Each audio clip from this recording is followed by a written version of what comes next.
عظیم چینی فلسفی کنفیوشس پہلا آدمی تھا جس نے چینی عوام کے بنیادی عقائد کو ملا کر عقائد کا ایک نظام وضع کیا۔ اس کا فلسفہ شخصی اخلاقیات اور ایک خاص حکومت کے تصور پر مبنی ہے جو عوام کی خدمت کرتی ہے اور اپنی اخلاقی مثال کی بنیاد پر ہی حکمرانی کرتی ہے۔ اس فلسفہ نے چینی زندگی اور تہذیب کو 2000 سے زائد برسوں تک اپنے سہر تلے رکھا اور دنیا کی آبادی کے ایک بڑے حصے پر گہرے نقوش مرتب کیے۔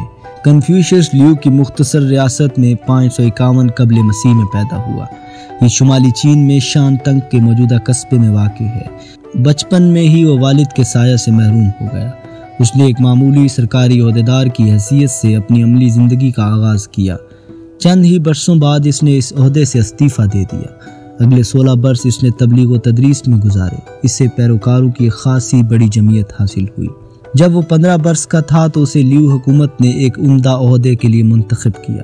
تاہم 4 سال بعد ہی ایک درباری سازشوں نے اسے برخاست اور ریاست سے جلا وطن کروا دیا۔ اس نے اگلے 13 برس ایک خانہ بدوش استاد کی حیثیت سے صرف کیے۔ اپنی زندگی کے آخری 5 برسوں میں وہ اپنے آبائی وطن واپس لوٹ گیا۔ کنفیوشس کو عموماً ایک مذہب کی بانی کی حیثیت سے جانا جاتا ہے، لیکن یہ بیان درست نہیں کہ اس نے خدا کے متعلق کوئی فلسفہ نہیں دیا۔ حیات بعد از موت پر اظہار رائے کرنے سے معذوری کا اظہار کیا اور ہر طرح کے مابعد الطبیعات کے آسرائی سے اجتناب برتا۔ وہ بنیادی طور پر ایک بے دین فلسفی تھا۔ اس کی دلچسپی کا مرکز شخصی اور سیاسی اخلاقیات اور کردار تھا۔ کنفیوشس کے مطابق 2 انتہائی اہم فضیلتیں جین اور لی ہیں۔ عظیم انسان انہی سے اخلاقی رہنمائی حاصل کرتے ہیں۔ جین کو بعض اوقات محبت کے معنوں میں ترجمہ کیا جاتا ہے، لیکن اسے دیگر انسانوں سے ایک محبت بھرا تعلق کے طور پر زیادہ بہتر سمجھا جاتا ہے۔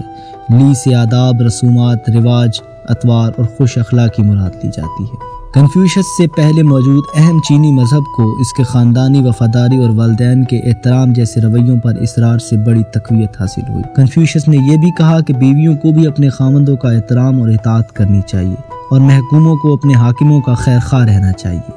یہ چینی دانا آمریت کے خلاف تھا۔ اس کا عقیدہ تھا کہ حکومت کے وجود کا مقصد فلاح عوام ہے، نہ کہ اس کے برعکس کچھ اور۔ اس امر پر اس کا شدید اصرار رہا کہ ایک فرما روا کو طاقت کی بجائے اخلاقی قوت کے سہارے حکمرانی کرنی چاہیے۔ اس کے دیگر افکار میں ایک آسمانی بادشاہت کا تصور بھی شامل ہے۔ اس نے کہا کہ جس فعل کو تم اپنے لیے ناپسند کرو ویسا دوسروں کے ساتھ بھی نہ کرو۔ اس نے حکمرانوں اور عوام دونوں کو تاکید کی کہ وہ پرانے عمدہ اخلاقی معیارات کو اپنائیں۔ در حقیقت اخلاقی قوت پر مبنی حکومت کا کنفیوشس کا تصور قدیم زمانوں میں عام نہیں۔ کنفیوشس کے دور میں چین پر چاؤ خاندان کی حکمرانی تھی۔ یہ چین میں عظیم عقلی جوش و خروش کا دور تھا۔ اس دور کے حکمرانوں کے لیے یہ افکار قابل قبول نہیں تھے، لیکن اس کی موت کے بعد یہ افکار تیزی سے ملک بھر میں پھیل گئے۔ تاہم 221 قبل مسیح میں چایان خاندان کے آغاز کے بعد کنفیوشس مت کے برے دن شروع ہوئے۔ چی ان خاندان کے اولین شہنشاہ نے کنفیوشس کے اثرات کو مندمل کرنے کی سرتوڑ کوششیں کی اور حال کو ماضی سے یکسر منقطع کر دیا۔ اس نے کنفیوشس کے افکار کی تدریس کو ممنوع قرار دیا اور کنفیوشس کی تمام کتابیں جلا ڈالی۔ یہ جابرانہ مساعی ناکامیاب ثابت ہوئیں۔ چند سال بعد چین خاندان پر زوال آیا تو کنفیوشس مت کے علماء کو پھر سے اظہار رائے کی آزادی نصیب ہوئی۔ اگلے ہان خاندان کے دور میں کنفیوشس مت کو چینی سرکاری فلسفے کے طور پر اپنا لیا گیا۔ ہان خاندان کے دور میں شروع ہونے والے دیوانی ملازمت کے امتحانات کے ذریعے حکومت منتخب کرنے کی روایت بتدریج بہتر ہوتی رہی۔ وقت کے ساتھ ساتھ یہ امتحانات بنیادی طور پر بڑے تناظر میں کنفیوشس مت کے کلاسیکی ادب کے فہم پر مبنی قرار پائے۔ چونکہ سرکاری نوکر شاہی میں داخلہ مالی کامیابی اور سماجی قدر و منزلت کے حصول کا بنیادی وسیلہ تھا، سو دیوانی ملازمت کے یہ امتحانات زیادہ محنت طلب ہوتے گئے۔ نتیجتاً نسل در نسل انتہائی ذہین اور پرجوش چینی نوجوانوں نے متعدد سال کنفیوشس کے فلسفے کا گہرا مطالعہ کیا۔ متعدد صدیوں تک چین کے تمام دیوانی انتظامیہ ایسے افراد پر مشتمل رہی جن کے بنیادی رویوں میں کنفیوشس مت کا فلسفہ رچا بسا ہوا تھا۔ یہ نظام چند وقفوں کے ساتھ چین میں قریب 2000 برس رائج رہا۔ لیکن کنفیوشس مت فقط چینی انتظامیہ کا سرکاری فلسفہ ہی نہیں تھا۔ کنفیوشس کے اعتقادات کو چینی عوام کی اکثریت کی حمایت حاصل تھی۔ یہ قریب 2000 برس تک ان کی زندگیوں پر گہرے اثرات نقش کرتے رہے۔ چینی عوام میں کنفیوشس کے اس قدر مقبول ہونے کی چند وجوہات ہیں۔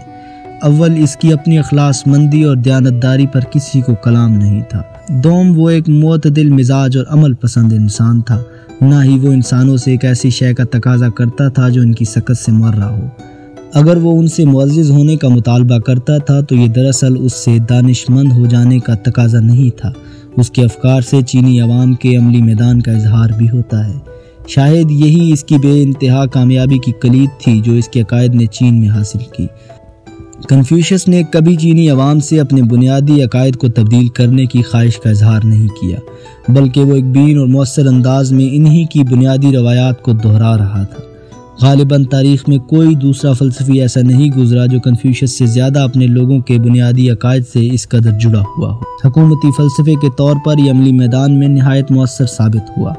داخلی امن اور آسودہ حالی کے تناظر میں اس 2000 برس کی مدت میں چین دنیا بھر میں ایک انتہائی مربوط علاقے کی حیثیت سے نمایاں رہا۔ چینی تہذیب میں بری طرح پیوست کنفیوشس کے اعتقاد مشرقی ایشیا سے باہر اس درجہ مؤثر ثابت نہیں ہوئے۔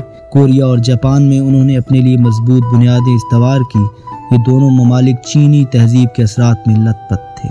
موجودہ دور میں چین میں کنفیوشس مت کی حالت پتلی ہے۔ یہ حوالے سے ماضی سے یکسر منقطع چینی اجتماعیت پسندوں نے کنفیوشس مت اور اس کے نظریات پر سنگین جرح کی، اور یہ ممکن ہے کہ تاریخ میں اس کا دور اب اپنی موت آپ بھی مر جائے۔ ماضی میں کنفیوشس کے نظریات نے چین میں بڑی گہری بنیادیں استوار کر لی تھی۔ ایسا ہونا غیر ممکن نہیں کہ اگلی صدی میں کنفیوشس مت نئے سرے سے تقویت حاصل کرے۔ آپ سن رہے ہیں کتاب 100 عظیم آدمی، آواز عبداللہ احمد۔